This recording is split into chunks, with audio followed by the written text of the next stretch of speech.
You've traveled all over the world and you were traveling a lot for work, as you were saying, when you initially got diagnosed with celiac disease and food allergies.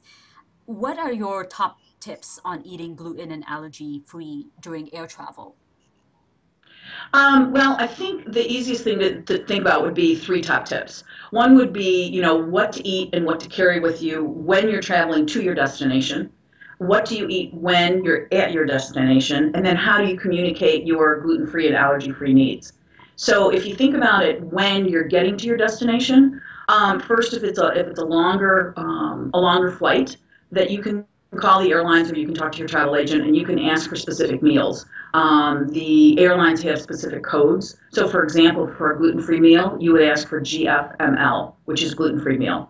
For non-lactose meal, it's NLML, which is non-lactose meal. So those are just a couple different examples. As far as for snacks, I always would recommend people to bring snacks with them. And if you're going to be going on a couple-hour flight, what I would recommend is that I would recommend that you bring snacks that would hold you for basically two meals because you may run into complications at the airport.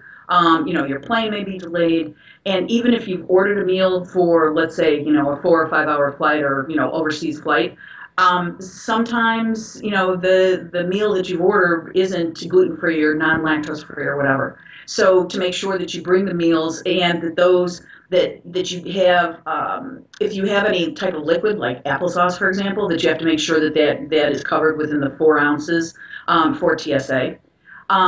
You also have to make sure, as far as for bringing things with you on your destination, is that if you need to have any type of medication, that is accessible when you're on the plane. If it's for allergic reactions or for anaphylaxis, let's say for an EpiPen. When you're at your destination, understanding ingredients and food preparation and what questions to ask the restaurants. Um, and the other thing too is that as far as from, that you can always call the hotel, and there's some hotels that would accommodate various special dietary needs.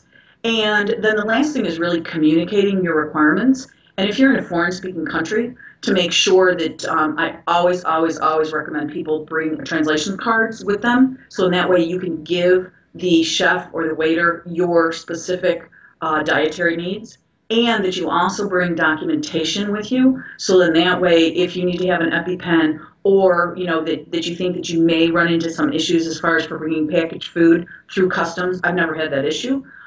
Is to bring documentation with you from a doctor. So in that way, then you know that your special dietary needs are going to be met. And lastly, really, it takes more planning and doing a little bit more research. There's more and more countries out there that understand gluten free and that are understanding food allergies. And it's definitely getting better. Not quite there yet, but almost.